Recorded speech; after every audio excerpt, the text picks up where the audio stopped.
Today on the Yorick Frijters Show, we have a guest which I'm very delighted to welcome. I really wanted to talk about awareness for a long time on this podcast. I had awareness therapy in the past, and it kept fascinating me.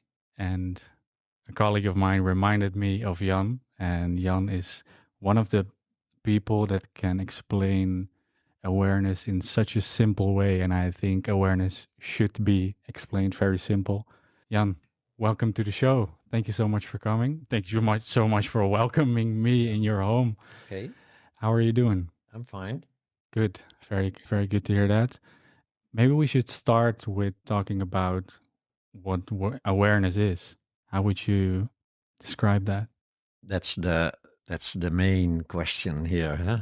And to start right away, actually, it cannot be described. It's the one thing that cannot be described, but we can, of course, try. Actually, I was curious when you mentioned that you did awareness therapy. Can you tell me something about that?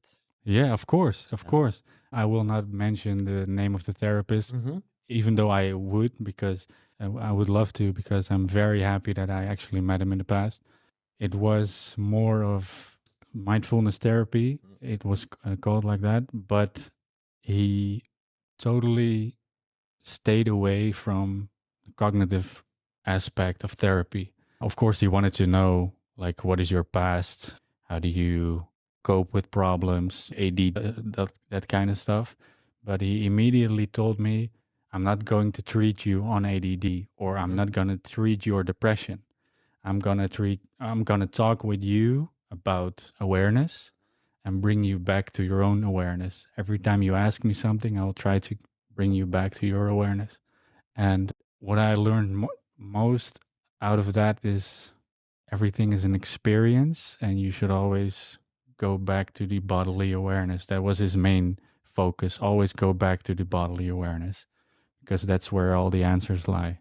That's what his approach was. And I felt it when I looked at him and when he looked at me, that there was no noise in between. Yeah. So that was my therapy. Nice. And it was not a quick fix, I can tell you that.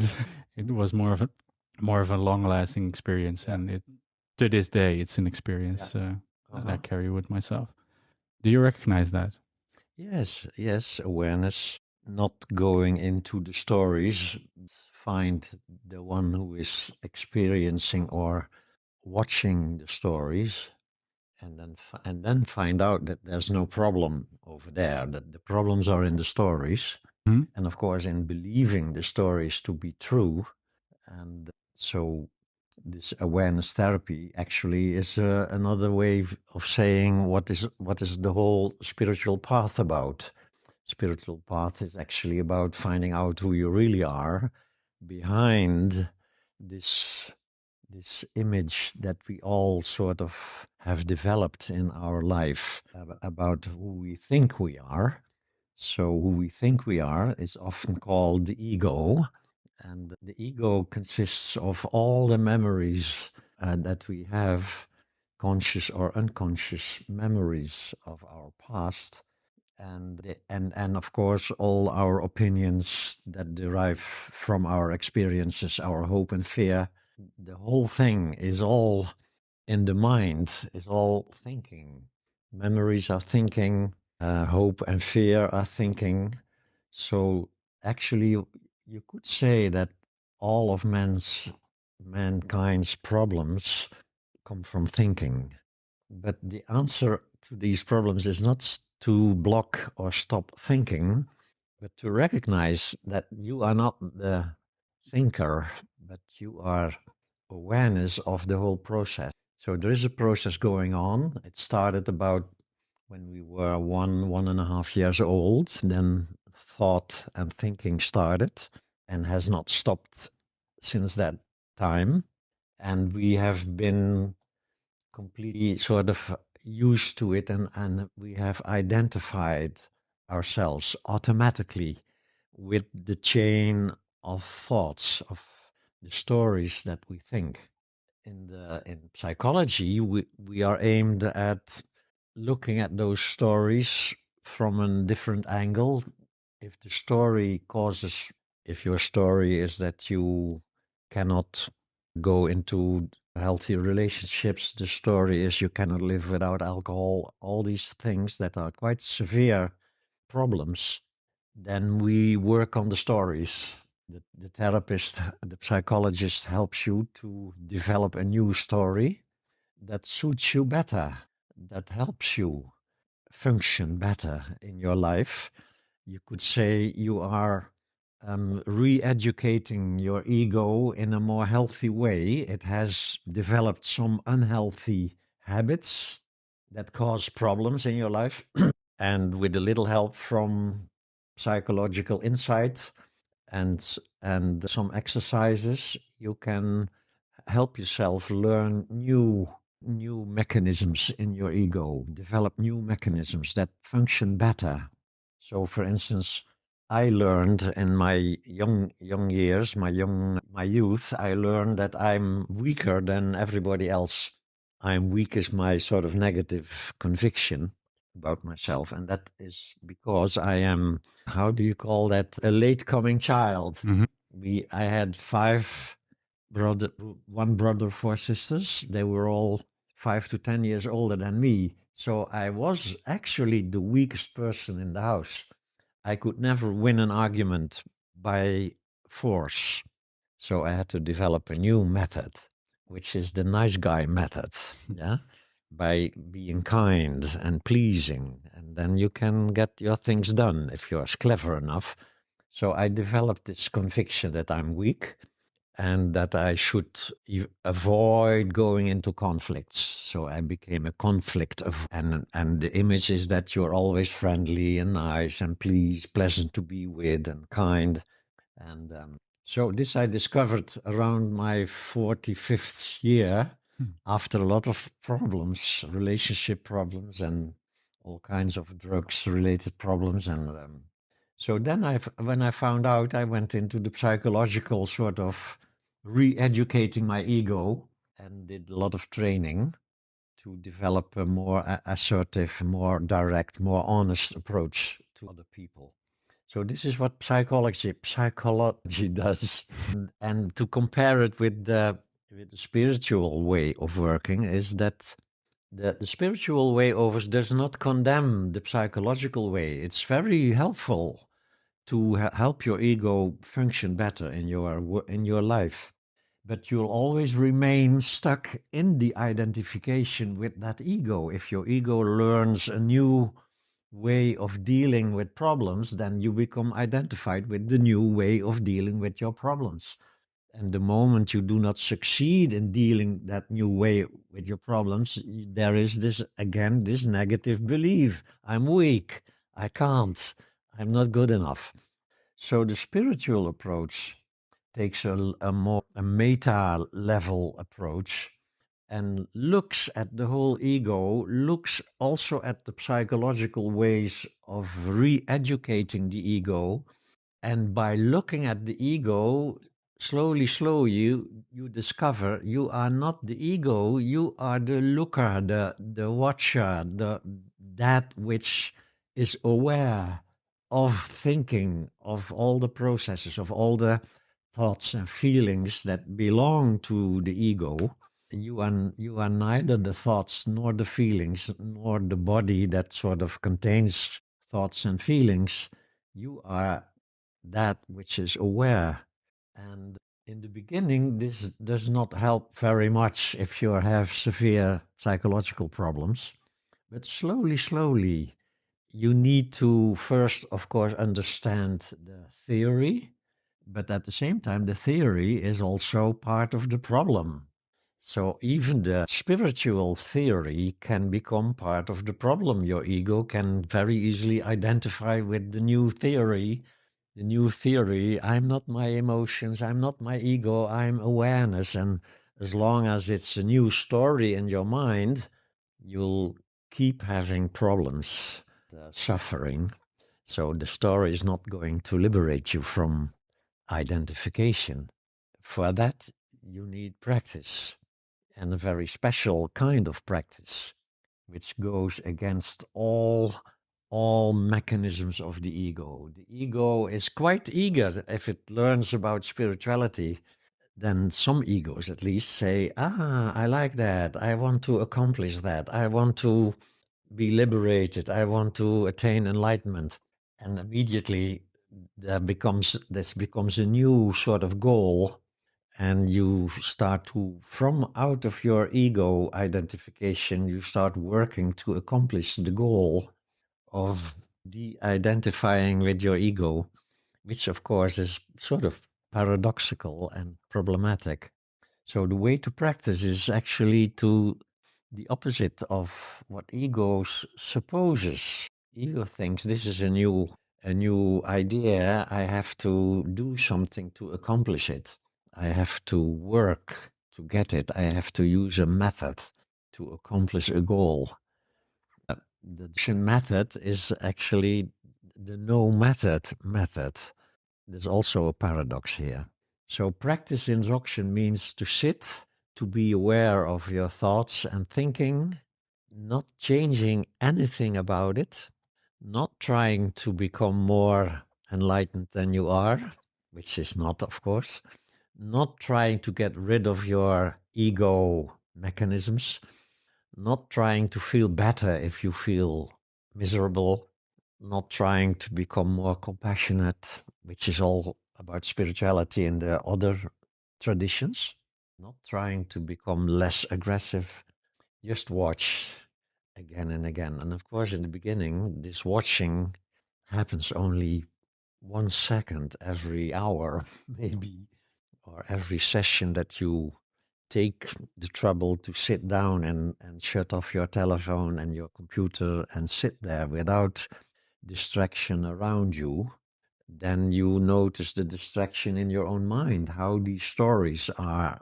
powerful and completely pull you in a sort of current of thinking all the time, with very slow moments of that you one fraction of a second you're aware of all the thinking, and a fraction of a second later you are already thinking, oh, I'm so much thinking. And the thinking goes about the thinking, and then the thinking goes about your relation problems or your financial problems, or some nice things that are perhaps maybe going to happen. And all the time the thinking is taking over. So also this, don't try to stop thinking. Don't try to become a non-thinker. The thinking is not who you really are, but for the time being, when you start practicing, you will almost all the time be identified with the thinking. You will be distracted in your ordinary ego consciousness, which is thinking, and just a few seconds maybe, you have these short moments of being aware of all the turmoil that's going on in your head. So this is where the practice begins, and the beginning part is actually the hardest part. It's not like with football or in the Tour de France that you have to work hard and hard and it becomes more and more and more difficult what you have to accomplish. No, the beginning is the most difficult part, because almost all the time you are still identified with your thinking consciousness, your ego consciousness. So you have to learn also a little bit of patience. Don't fall in the trap of trying to stop the thinking, yeah, because that works quicker. You can do tricks to stop the thinking, and then you might even have some results in a few months, a calmer feeling, but only during your practice you feel more calm. And by the way, there's nothing wrong with the calming meditations. They can be quite helpful in a busy life to sort of learn to relax, but it's not going to help you get rid of the identification with your thinking. The moment you can stop your thinking a little bit, but the moment you stop practicing, then the thinking takes over again, and you still believe that the thinking, the thoughts, are true. That what you think about reality is the reality. So practice takes a long, long time, but gradually over the years that you practice, and you practice with a sort of kind discipline. So don't start with 2 hours a day. It's too much. You will no doubt go into a fight against your own ego. So I advise my students always, if you are a beginner, start with 3 or 4 times a day, 5 or 10 minutes maximum, and just become aware how little awareness there is in your normal daily functioning. And then just continue, and of course also read books and find teachers on YouTube, and let your keep inspiring yourself with the right teachings, and then altogether you are on a real authentic spiritual path. In my case, it comes from Tibetan Buddhism. What I learned is Dzogchen. It's a Tibetan word which means literally great perfection, and it is about the reality, which is great perfection. It is about this way of practicing, which is a sort of perfect way of practicing, and it's about the result. The result that is not a result from gained from exertion, but it is a result that rises spontaneously if you have learned to relax your tendency to want to achieve a goal. So in the relaxation, there opens a space in which awareness can arise, can open. So that's in a nutshell. In a nutshell. In a big nutshell about my practice and about awareness. Very interesting. Also because what you're saying contains so many layers. The ego, practice, the awareness, and many other layers. And what I find interesting is when the answer and the solution is not in the ego, why is it so present in our, how would you call it? Why is it so dominant if it's not where the solution lies? Yeah, why it's so dominant? Why is ego so dominant? Yeah. It's sort of the disadvantage has an advantage. The disadvantage is indeed that the illusion is quite powerful. Thinking makes things real. Shakespeare already said nothing is either good or bad. Thinking makes it so. Wonderful, huh? Mm-hmm. And the Buddha, of course, said the same thing. All that we are rises with our thoughts. With our thoughts, we make the world. And this teaching of the Buddha is about samsara, about the way we suffer in not seeing the reality as it really is. We have a sort of a wrong perception of reality.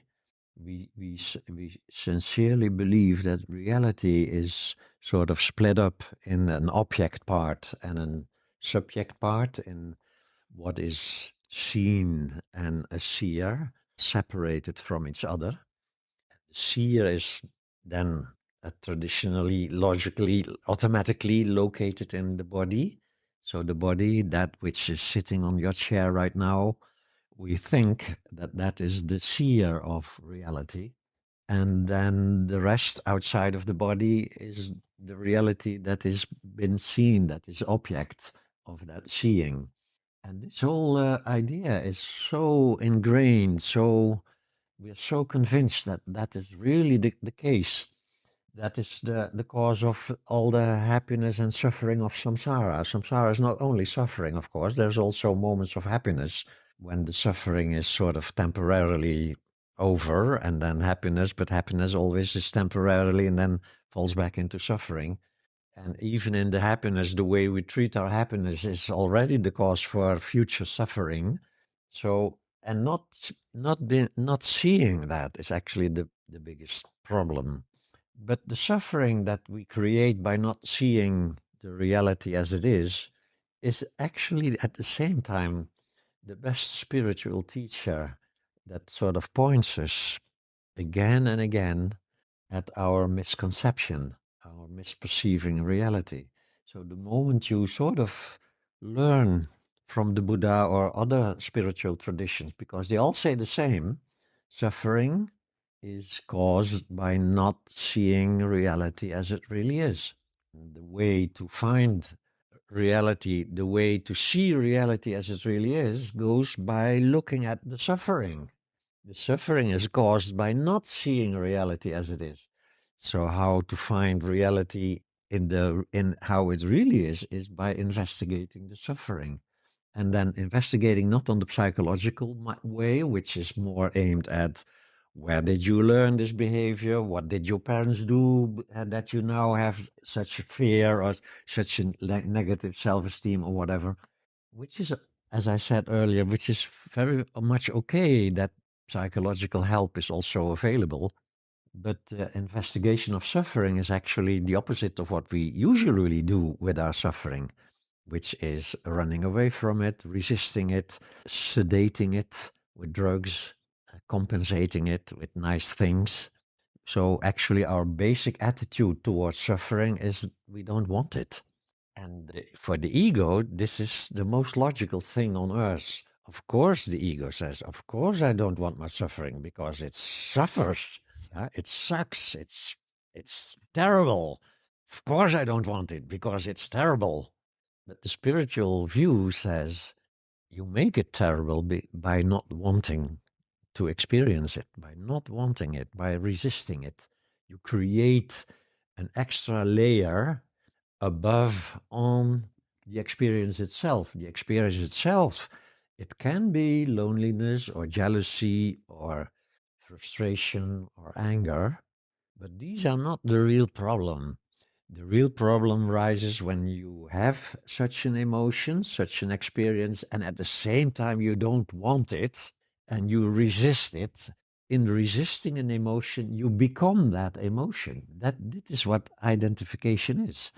Identification is a psychological term, but what do you do every time again, which makes you identify with your painful emotions, is you resist them. You don't want to feel them. You go into a sort of, I don't want this. And this creates the suffering. So the Buddha already said suffering must be known, must be investigated. And then you find the real cause of suffering, which is resistance, which is not wanting to experience what you are already experiencing. And then if you find the cause, then you find the path to the end of suffering, which is give up your resistance. Stop thinking that you know better than the universe, that the universe brings you in a situation where you might feel alone, you might feel frustrating, you might feel or jealous, and then give up your resistance, look at it, look better, look even more better, and then find who is actually thinking she is suffering, which is part of the suffering. So the sufferer is part of the suffering. You are being suffered, you could always say. And then, of course, then the practice that you have already started when you're not suffering, just every day, few times a day, you just sit and watch.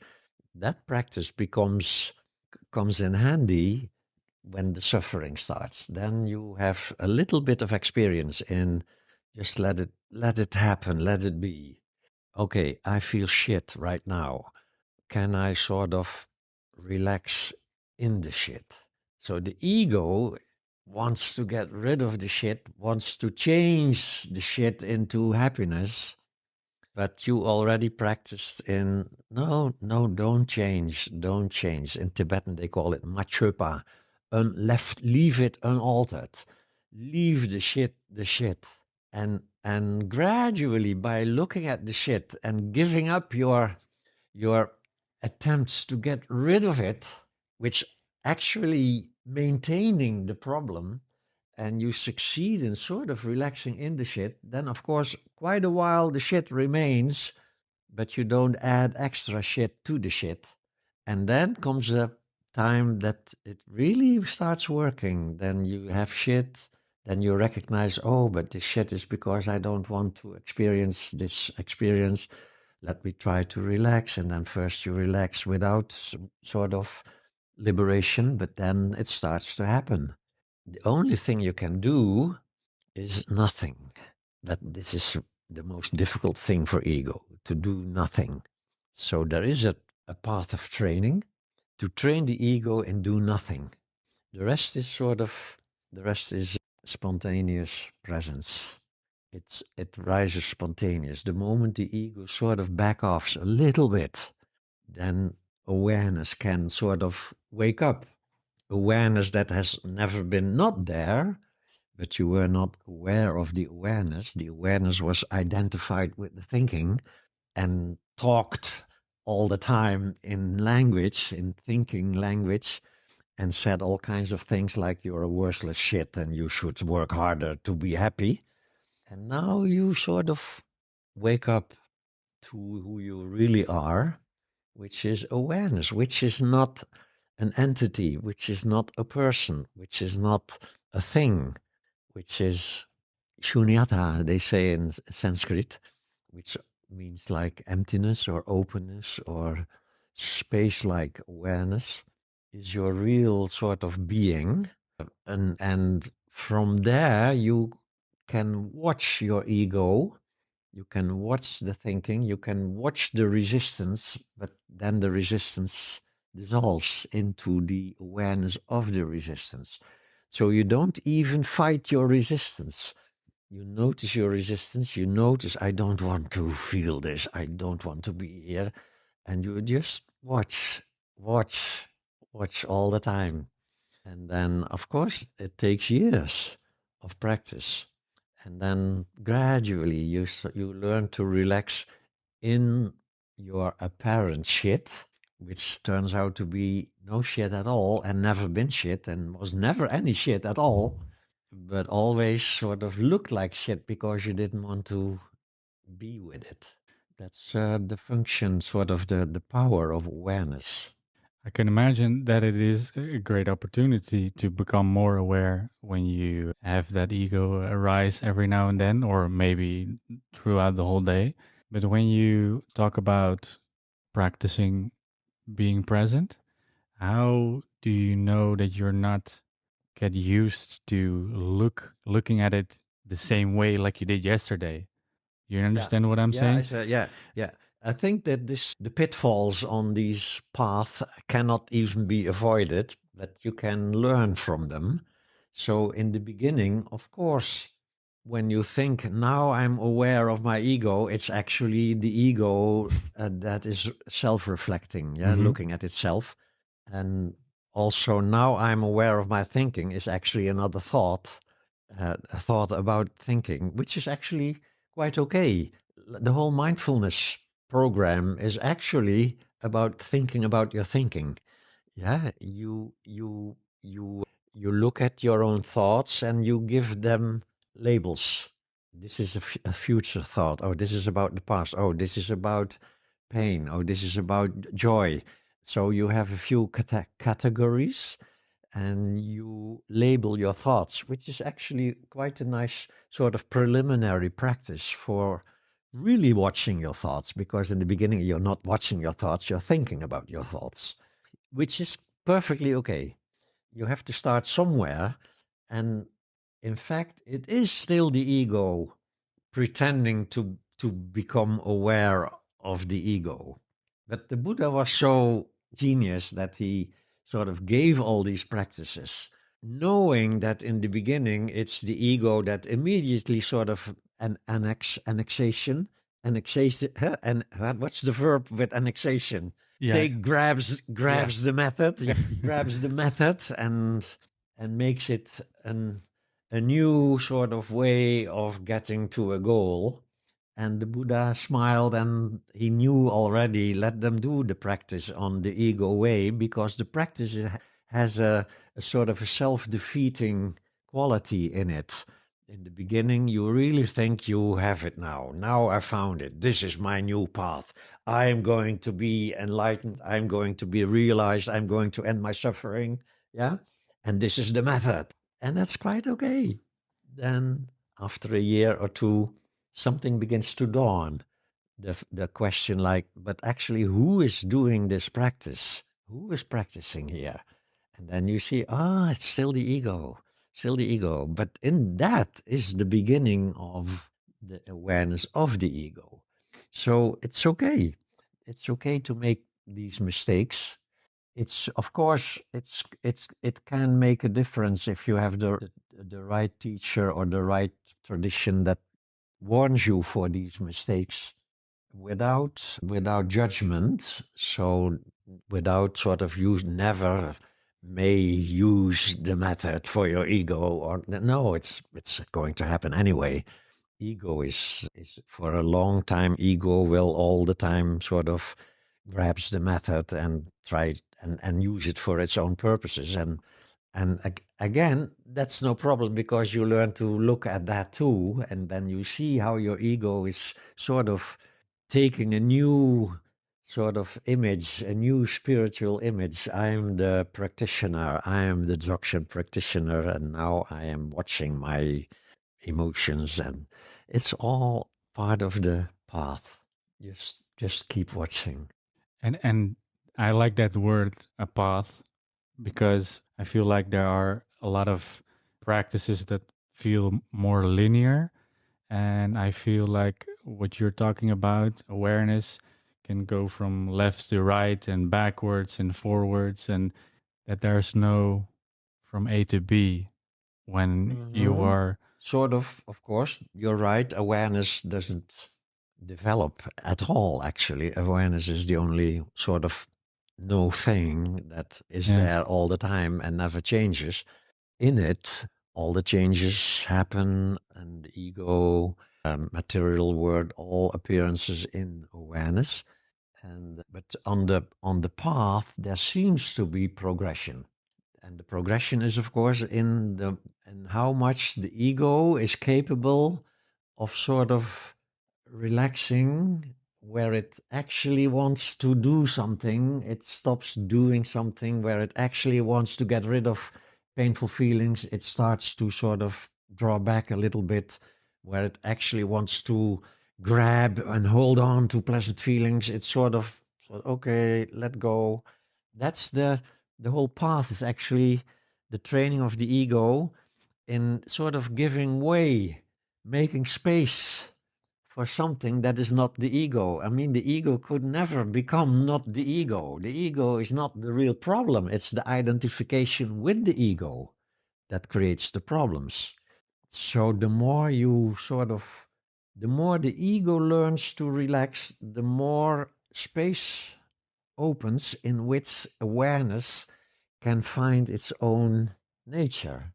Because that's the whole, actually the whole thing is awareness is in most people not aware of itself. It has identified with thinking, and then we call it consciousness or ego consciousness.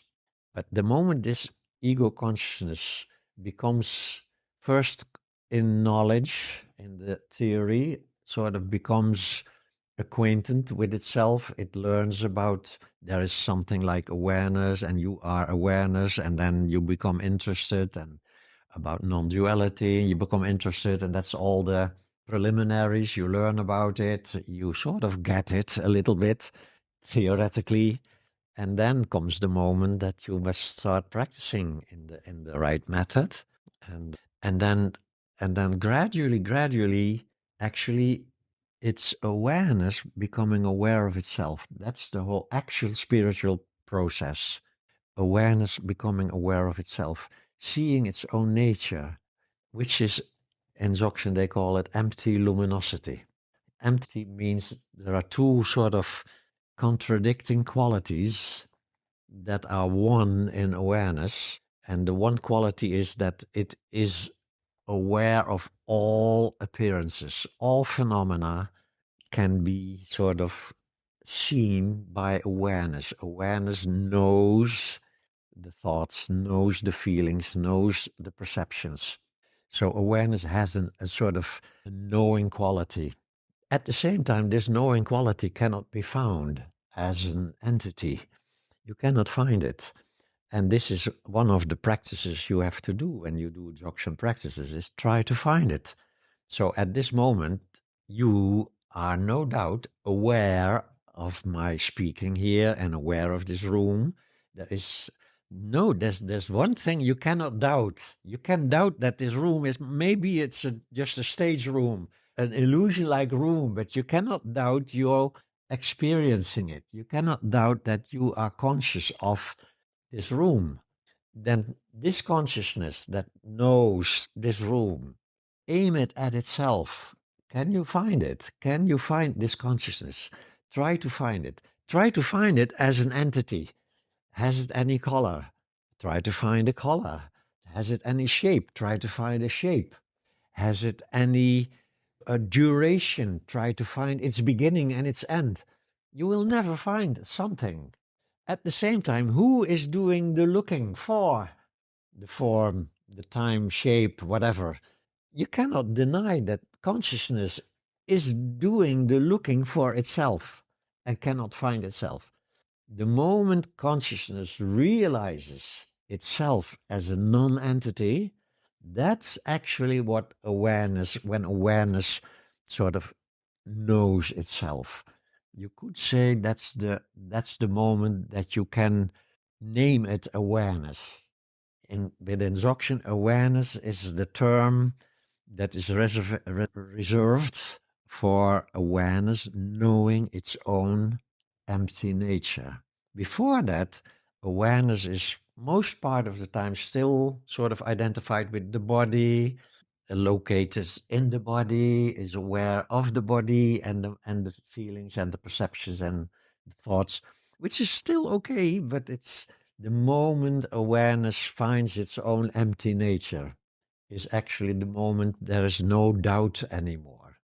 That is when awareness is really sort of introduced to its own emptiness.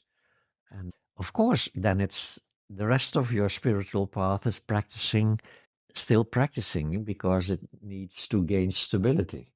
You can realize your empty, luminous nature, but 2 seconds later, somebody rings at your door and you forget all about it and you go to the door and it's a policeman that's giving you whatever. There's a story going on, and immediately you're completely distracted by the story, which is quite okay. It's normal. It's not stupid or something, but to show you that also when awareness has recognized its own empty nature, it still has no stability. So then the rest of your spiritual path is actually practicing it not only on your cushion or your chair in your formal practices, but also during the rest of the day, when you're walking, when you're bicycling, when you're driving your car, when you're cleaning your toilets. With everything, you can combine it, trying to be aware, even short moments, aware while doing something, aware while eating, even while making love, awareness while making love. That's a very special case we had. It's called Tantra, and it's a very beautiful practice. And all kinds of sort of daily activities become more or less practice of awareness. Even during this conversation. Yeah, moments of awareness. Yeah. Yeah, that's just a side note. That's what I find interesting about podcasting. I can have my notes, of course. I can prepare everything I like, but when I try to be present during a conversation, it sometimes can happen that I close my notes and it takes a whole different direction during a conversation. Yeah. So I find it very touching what you were already explaining and telling about. I can imagine when you first listen to awareness, it sounds intangible. You cannot touch it. So when the listener is listening to this, what is even when we're trying to stay away from the cognitive process, what is a way for the listener, for myself, or for Sophie, everyone who is trying to get more in touch with that awareness? What is a practical way of starting to do that? Yes, the practical way is, I think, the way, there's no other way around it, actually. It's just first read about it, listen to teachings about it, go to teachers that teach about it, find inspiration. That inspiration is the first part. Inspiration is actually quite a wonderful, sort of magical thing. Mm-hmm. immediately after that, that sort of captures it and says, "This is what I'm going to do. I'm going to do this path or this practice." So first get inspired, and then read about it. Try to sort of understand to a certain extent the theory. And of course, you cannot completely understand it, because understanding is of the thinking, is of the mind, and it's part of the ego. And we are talking about an all sort of broader dimension where the ego is only an appearance in. But at the same time, this is the beginning. You have to start somewhere, and so you start with doing the right practice based on the right teaching, the right theory, and and then you follow courses or you go to retreats with teachers or whatever your inclinations are. And then first you start, and then a few weeks later you forget all about it, and you are sort of totally consumed again by samsara and your ego stories. Mostly then when suffering happens again in your life, when the shit happens again, then you remember, oh yeah, there was something like spiritual practice. Shall I start again? And then gradually you'll start.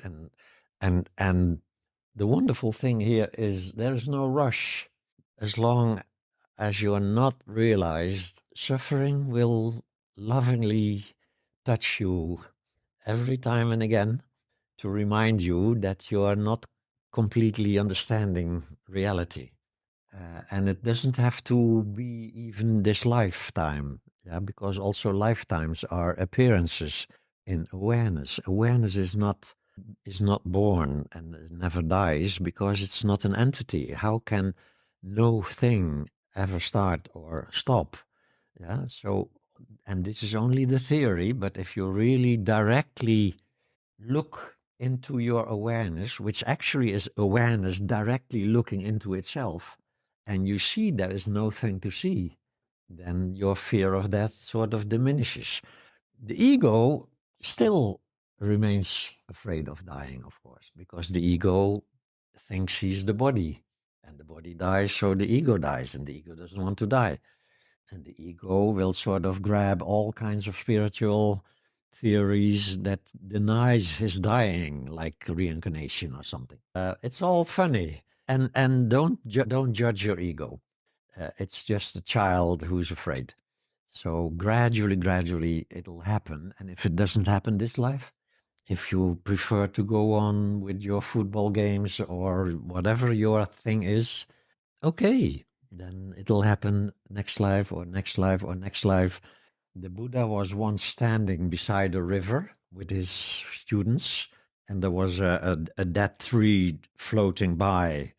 And the Buddha said, this piece of wood, this piece of tree, if it might hang behind a rock, or it might sort of get stuck on a riverbank for a while, but eventually it must end in the ocean, because all the river ends in the ocean.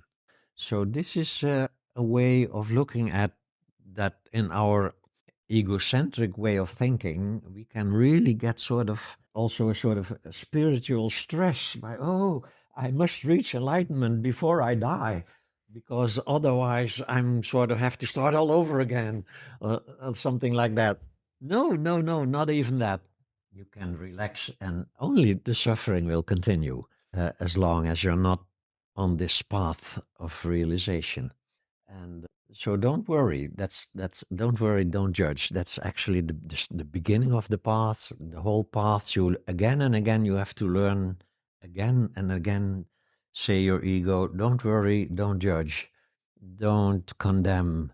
Just watch. Just watch. And don't worry. It'll happen. It'll happen. You know. You never know when, but it'll happen. As certain as your ego is going to die, a same certainty your awareness will recognize its own nature, because whole of existence is sort of flowing in the direction of self-recognition. I find that a very comforting message as well, that you will, it's already there and you will get to know it Eventually. Eventually, yes. Am I right? It's already there, yeah. And what I find interesting is I feel like awareness is the same in everything. I mean, I produce music. I'm producing a podcast right now, but and you write books, and you can find awareness in all of those practices in the same way, right? Mm. What I've You don't have to change your occupation, your lifestyle, even your profession. You can, even Dalai Lama said, you don't have to become Buddhist. You can just do your own religion, or if you're an atheist, just stay atheist. Yeah, and just add this Mhm. practice of non-judgmentality, Mhm. of watching. Mhm. Just add it. Of course, if your life is tremendously busy and you're working 80 hours a week, you might not have much time to practice. And then, of course, it will take you longer before you realize it, because you can, of course, quite comfortably think awareness is here all the time. The moment the suffering happens, you'll find out that this thought does not free you from suffering. So that's the whole thing, and this is what one of the pitfalls we see in these modern times is that people, mostly from the side of the Advaita, the non-dualist tradition, they get the theory, they understand the theory, and they say, so there's nothing you can do, so you might as well just have fun in your life, because you cannot bring it about. You cannot create realization, which is true, but they forget that you can create circumstances in which realization might happen. You can learn to do nothing. They say there's nothing you can do to get realized, and I say that's true, but that is what you can learn. You must learn to do nothing. And this is the paradox, actually. And most of the neo Advaitas got stuck in their understanding the theory. And it's already there, and I'm already enlightened, and there's nothing I can do, and nothing I need to do. And they just go on living happily ever after, of course, until the terminal disease strikes, or you become alone when your partner leaves you, or whatever shit happens in normal lives will also happen in the lives of neo Advaitas. And that's the moment you find out that your understanding the theory doesn't end your suffering. So that this is actually quite difficult to for people to understand, that there has to be practice. At the same time, you cannot create it. So how to combine these two? You cannot bring it about. You cannot create enlightenment, but you can train your ego and sort of back off a little bit. You don't have to completely back off, wouldn't even be possible, but just stop working 80 hours a week. Start 30 hours or 20 hours if possible. And then instead of that, start practicing, start just sitting and watching. Don't think that you will manage it by just being very conscious during your day, because that's a kind of consciousness of the ego. Yeah? Ego is quite conscious of, while working, I'm working. Yes, of course, very nice. But also, it's also very conscious of, now I'm suffering. Yes, you're very conscious of your suffering, but that's not ending your suffering, because just being conscious is not awareness, recognizing its own empty nature. So that practice is inevitable. Somewhere in your life, you must decide, I'm starting the practice. And then you can start really on a friendly basis. Actually, it's advice to start friendly. Don't start with many hours a day. Start with 3 or 4 times, 5 or 10 minutes. And then from there, gradually, it'll happen. I can imagine we have to practice to get familiar with being the observer. So that's why you have to practice, I guess. Yeah. Does your consciousness is it stand in relationship to mind consciousness? Is that also a thing, or is it some collective consciousness? Well, if awareness finds its own empty nature, then you cannot say that your awareness and my awareness are two awarenesses. So there can only be awareness. You cannot even say correctly there's only one awareness, because the moment you give it a number one, then there also should be a number zero not there. But there's only awareness, never ever been anything else but awareness. So this actually, the whole question of are we related to each other comes from the view that we are separate persons. And then you can wonder, is this separate person a little bit related to that separate person or to that separate person? And then you might even want to be related. And ego is really anxious to find relationships. And here you can see that the ego is actually has a quite good intuition of where happiness can be found, namely in connectedness, in oneness. It only looks at the wrong direction. It looks at other people to find the connection with one or two or few other people. And in that connection, we find a little bit of happiness. But this happiness is not the happiness that is in the connection that we already have, already are, actually.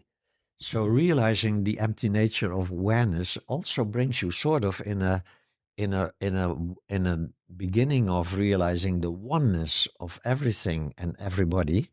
And then still it remains quite pleasant to have relationships with people, love relationship and friendly relationships. It's not something you have to stop, of course.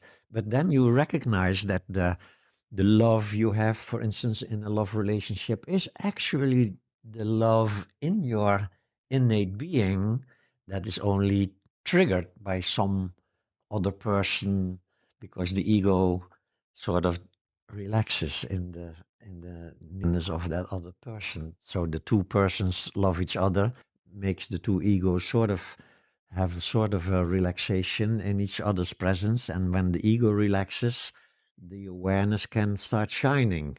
Only people are not aware that the love they feel for their loved ones is actually their innate present being. So that makes ego think, I must keep this person in my life. I must hold on to this person. I don't want to lose this person because this person gives me all these happy and loving feelings. And there starts the suffering. Then you want to claim your relationship and you make sort of agreements with each other never to leave each other. And there the love starts disappearing already. And instead becomes sort of two egos start to symbiotic relationship with each other, grow together, become one ego, one we ego. Yeah, these people are not separate eyes again, but it's a we. I have friends who have such a relationship, and when I get an email, they always put both names under the email. Really? And then I have to look at the email address to see from which one, the man or the woman partner, which one is sending me this mail, because there's so much we, and they are happy in it. So no judgment here is necessary. But at the same time, there is a new identity created, a new ego is created, and so new suffering will also happen in the life of those people. I find relationships a very interesting topic related to awareness because, indeed, like you said, you're friends, and I know a lot of people as well who are constricted in an egoic relationship. What is, how would you, now let me rephrase that. When you look at relationships, I don't know if it's just in these modern times or it has always been like that. What is a healthier way to look at relationships? Because, like you said, when you meet somebody, it is so common to say, oh, I want to have a relationship with that with that human being. What is a more fluent, healthy way to look at relationships? A more healthy way or a more spiritual way to look at relationships is to see them as aids, as helpful circumstances on your path. So normally, love relationships are considered traditionally in spirituality considered to be a distraction of your spiritual path, because then you have a man, wife, a household, children, lots of work, have to make money for the children and all that stuff. No time to practice. This is quite traditional, of course. These days, you can have a family and be a Dzogchen, a non-dual practitioner. Of course, then you really must work hard to create the space for you to practice alone, to be alone. So the first thing is, when you are attracted to somebody and you want to start a relationship with each other, then first sort of protect your being alone as your deepest treasure. Don't give up your being alone. Don't give up your living apart.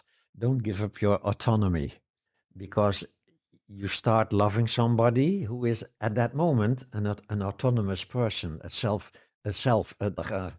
independent person. Yes, that's what makes him or her so attractive. An independent person with its own friends, its own salary, its own house.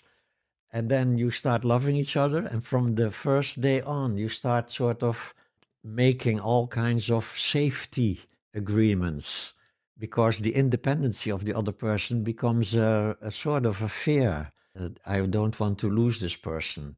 So if the person wants to give up some of him or her independency, it makes me feel safe. And I will give up some of my independency to make the other person feel safe. And so from the beginning, we try to make each other feel safe. You don't have to worry, I will never leave you. Yeah. And that's the whole sort of non-spiritual way of how to engage in relationships. So if you are a little bit conscious of somehow how this works, then you start with talking to each other about how to maintain our independency and how to protect our love. That the love is the most important part, not the safety. The safety kills the love. So the insecurity, that is part of ego. Ego is always insecure to lose something he loves. So deal with the insecurity yourself. And then you can even help each other to deal with the insecurity yourself. So if one partner is feeling insecure and tries to get security from the other partner to get hugs or whatever, the other partner might say, this doesn't feel right. I feel now that you're sort of trying to get something from me. You're not coming to give something. You're trying to get reassurance from me. How is it for you? So no, never judgment, but just, this is my feeling. It feels like you're hanging on me. You're using me to solve your problems now. How do you feel about this? And then you start sort of comparing. My feeling can be wrong also. Your feeling can be wrong also. Then we use each other as a mirror to look at our own suffering, our own fears, and then you have a spiritual love relationship. That's actually the most beautiful form of love relationship. You maintain independency for as much as possible. Of course, sometimes it's not completely possible. If you want to have children together and you don't have much money, then you will have to start living in one house. Of course, that's understandable. But even in that one house, you can make arrangements for your time being alone. Don't give up on that. And don't give up on your own friends circle. Don't give up on your own money. Don't put the money in one bank account. Be independent as much as possible. This will greatly help your love flourish. So that's one of the things. There are a lot of things more. I wrote a few books about it. One is actually translated in English. Oh, really? It's Addicted to Love. Ah. Addicted to Love is translated Verslaafd aan Liefde in Dutch. And this is about how to use relationships for spiritual growth instead of letting them develop into a new ego symbiotic relation. Interesting, because you spoke about love relationships multiple times. And it is what it is. Thanks. You spoke about love relationships multiple times. And what I find interesting is I hear you talk about relationships that you do not answer, but also relationships you engage with. But also on the other side, I hear, for example, like Jordan Peterson. I don't know if you know him. He's a psychologist from the United States. Yeah. He's a conservative, Yeah. and he is like, you do not pick your perfect partner, you build your partner. And he is like, you pick a partner and then you stay with that one person for the rest of your life, whatever comes across your path. That's sort of often based on religious convictions, Yeah. or whatever conviction that may be. And well, it's not my opinion. I think that's a recipe for a lot of suffering.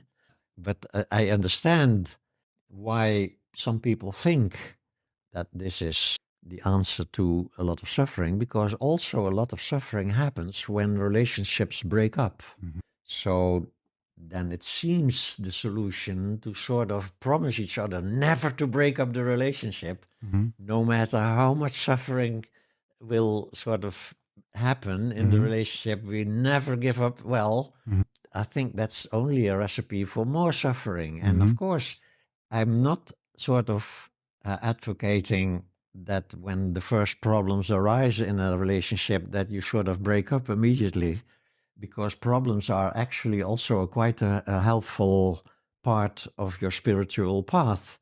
And you can even help each other in problems to use them as a means for spiritual progress. But on the other hand, sometimes relationships don't work that way anymore. And that can have several reasons.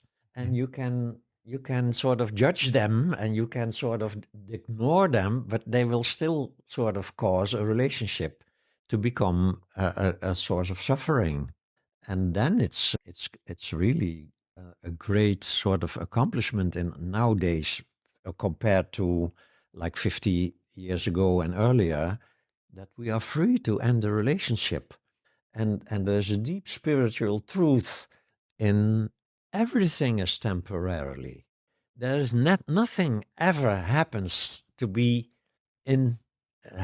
be permanent. Impermanence is the very fabric of all appearances. Some things last longer, some things last shorter, but nothing lasts forever. And it goes also for relationships. And one of the things that many relationships sort of suffer from is the idea that they are meant to be forever, till death us part. Yeah. And that gives such a load of obligation to both partners. This idea that it should be forever, and the idea that if a relationship is not forever, then you have failed. This is such a negative way of approaching the whole start, and then the high time of a relationship, and then the decline, and then the end of a relationship. It's like a wave in the ocean. It's a beautiful thing. Like the beginning is beautiful, the high times are beautiful, then the problems at the end are beautiful if you can see them that way, and then leaving each other in a loving way. And with the pain, of course, pain is no problem. The pain that you don't want to feel becomes the problem. But if you're sort of ready to feel the pain of separation also as a part of your spiritual path, then nothing ever happens that is wrong in relationships. And that is what Dzogchen means. It's perfect. It's perfect in the beginning. It's perfect when you are afraid to lose someone. It's perfect when the suffering happens because you're afraid to lose someone. And it's all adding to your experience of how to become aware. Interesting. And I also think that is more true when I relate it to nature. I relate a lot of awareness and truth to nature. I mean, everything grows, lives, and dies Yeah. in the end. And we don't know whether that is 2 years, 10 years, maybe your whole life. Yeah. maybe with another partner Yeah. on the side. I think that's yeah, I like that. I like that idea. My ego likes that idea of Yeah. Yeah. of a very spiritual relationship. Yeah. If when you describe it like that, it can even last a day, right? Yeah, sure. In fact, in tantric relationships, you don't even have a love relationship. You can meet someone and you like someone, someone is attractive enough, then you start practicing tantra with each other. And in the practice, you'll have love. You love each other in tantric practice because the practice is completely opposite to the normal way people have sex with each other. And the normal way is actually sort of less awareness. The more excited you get, the less awareness there is. And people sort of, while making love, don't have any contact with each other anymore. The more passion, the less contact. And an orgasm is sort of going completely out of contact, which is for the ego a moment of sort of joy because it even forgets itself for a moment. But there's no contact. So you can learn to make love in awareness. And the beautiful thing is that two people, while practicing awareness, also practicing lovemaking, the awareness and the energy of sexual excitement will sort of combine, and awareness will start to become ecstatic. In ecstatic, there will be moments that the separation, the seeming separation of two people sort of dissolves in the ecstasy. And you have short experiences of non-duality, which is quite lovingly, yeah. It's one of the deepest kinds of love you can experience. And then afterwards, of course, you have happiness, and your ego is happy that it sort of did it, and then you can let go of each other. There's no relationship in the egoic sense. There can be also an egoic relationship, but then it will be a spiritual relationship. But you even can have tantric love experiences without having a relationship with someone. It's a wonderful practice. It seems like it is a wonderful practice indeed. Yeah, I'm not really familiar with tantric Mm-hmm. relationships or yeah, for example, but it seems like a very flowing way of being attracted or Yeah, in a relationship yeah, to. and it's not without pain also. Yeah, so in the real tantric practice, you have the right sort of amount of pain and pleasure. Only pain, that would be crazy, of course, but only pleasure, then you're not really doing tantra. So the pain is actually in recognizing all your fears, all your shames, yeah, about opening up, what about opening up for your desires, mentioning your desires, mentioning your fear of not fulfilling the desires of the other. The sexuality is quite button pushing, you could say. And so there's a lot of practicing there also, a lot of learning to be not judgmental about your own sort of fears. I can imagine. It feels like the whole spectrum of awareness, and maybe I'm approaching it with an ego right now, but it feels like a very broad, rich spectrum: pain, happiness, Yeah. loving. You can, if you experience, Everything is welcomed yeah. in And awareness. when you make space for it, when you facilitate that room, that space for awareness, it feels like you can experience it in such an intense way, other than that you just think like, oh, I'm happy today. Yeah. But when you're Hmm. more present, when you're more aware, it It's feels more intensity. Yeah, exactly. intensity is first. Intensity is sort of required in your practice. Hmm. You sort of create the intensity by not watching television while you're practicing, while not looking on your phone while practicing. So there is a sort of boredom also. Hmm. And the boredom gradually changes into a sort of intensity of being present. And in this intensity slowly becomes intensity on its own right. You could say intensity without effort, the effortless intensity of being. Yeah, First with effort, then effortless. exactly. Yeah, that's also I think I remember thinking when I first started the awareness journey. I remember that I thought, or maybe even said to my therapist, like, isn't it boring to be very mindful? On the contrary, it was the opposite. Yeah, the Well, to be honest, spiritual practice can be very boring. Actually, one of the Tibetan teachers that I've not met personally, but I read about him, Chogyam Trungpa, he said boredom is the beginning of spiritual practice. oh really? First create boredom, which means, of course, that all the exciting, interesting things of samsara, your work, your movie watching, all the things. I mean, the ego wants to be entertained all day. So you must first sort of make breaks in this constant entertainment need of the ego. Just the break of putting out your telephone and television and just sit there in a room with no other people around is boring. And for the ego, of course, it's boring. The ego will sort of will fall asleep or will sort of irritate itself greatly, and then just be with the sleepiness or with the irritation.